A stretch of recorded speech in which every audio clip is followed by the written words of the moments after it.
Pois bem, gente, continuando aqui, o próximo assunto vai ser análise de agrupamento, que é uma técnica bem bacana, assim, simples, tá? Bom, então essa técnica é chamada de análise de agrupamento ou análise de cluster, tá? Ela é constituída de técnicas exploratórias, ou seja, assim como as demais, ela não é inferencial, tá? E são utilizadas geralmente com o propósito de fazer avaliações para ver a relação entre os indivíduos ou as variáveis, tá? Então, o mais comum é fazer esse agrupamento por indivíduo. Mas, se quiser fazer por variável, também pode ser útil. Como se você tiver um banco de dados muito grande, você pode ver e agrupar as variáveis que têm nichos mais específicos, né? Então, as que são mais semelhantes ou mais diferentes, tá? Então, o propósito, ele é, como o método já diz, bem intuitivo, é agrupar, seja variável ou indivíduo. Então, a gente vai ver alguns recursos quantitativos para fazer isso de forma exploratória, ok? Na maioria das vezes é útil identificar, né, subgrupos que estejam naturalmente organizados em um subconjunto multivariado, ou seja, o que é que significa isso? Você tem um banco de dados com muitas variáveis, vários indivíduos, e você quer fazer subgrupos para otimizar um sistema, por exemplo, de atendimento, um sistema computacional, para você trabalhar da melhor forma possível aquele grupo de indivíduos. Isso é muito comum.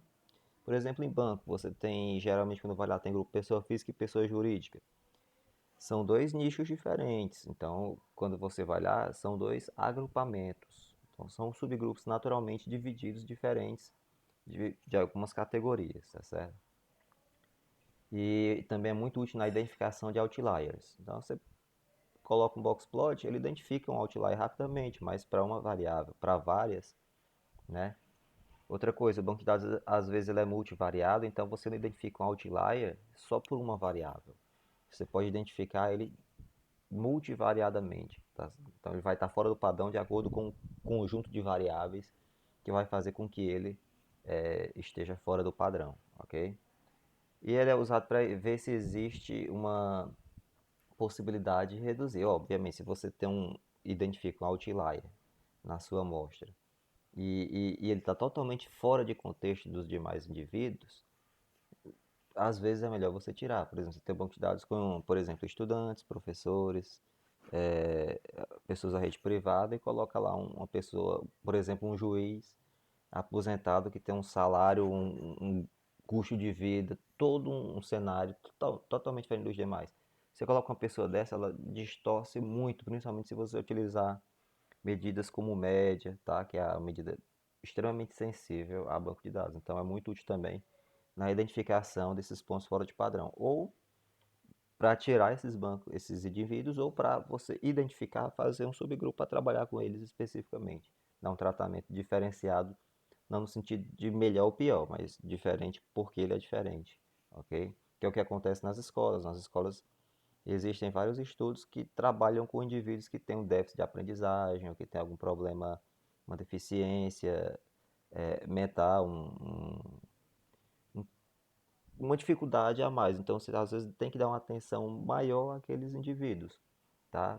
Porque infelizmente eles precisam, ou felizmente eles precisam, e a gente tem conhecimento pedagógico para conseguir atender da melhor forma possível esses indivíduos. Até porque, vejam, se eu tenho uma capacitação para trabalhar com os indivíduos normais, se eu não tiver essa capacitação para trabalhar com indivíduos especiais, ele vai ser prejudicado e eu vou ter também dificuldade. Então, o ideal seria ter uma pessoa, né, que tenha um tratamento específico que vá dar o suporte que a pessoa precisa, ok? Outra coisa, diferente da análise discriminante, a vantagem da análise de agrupamento é que você não precisa ter a priori conhecimento dos grupos. Na análise discriminante você tem que saber, ó, esse indivíduo está nesse grupo, esse indivíduo está nesse grupo, esse indivíduo está naquele grupo. Então, a partir daí você vai conseguir, os próximos indivíduos que vierem, você vai conseguir agrupar nesses grupos e discriminar, né? Na análise de cluster não. Você tem os dados, aqui o banco de dados multivariado, aplica a técnica que você já vê previamente um agrupamento, tá? É bom e é ruim. Qual a desvantagem? É que você, especificamente nos métodos clássicos, vocês não têm formas de fazer essa classificação. Às vezes você tem que ver isso com base nas observações, conhecimento do estudo, né, das variáveis, tá? Do cenário que você está estudando, tá? Então, esse é um método completamente numérico. Então, o número de clusters ou de grupos vai ser desconhecido e eu vou mostrar algumas formas de facilitar a identificação desses grupos. Não são extremamente exatas, tá? Como, por exemplo, uma probabilidade específica, não. Ele vai sugerir o número de grupos, tá? Então, isso são técnicas bem recentes. E esse agrupamento é realizado com base na semelhança ou diferença entre esses indivíduos. Ok? Então, mais ou menos eu dei uma contextualizada para vocês, tá? Do que é a técnica de análise de agrupamento.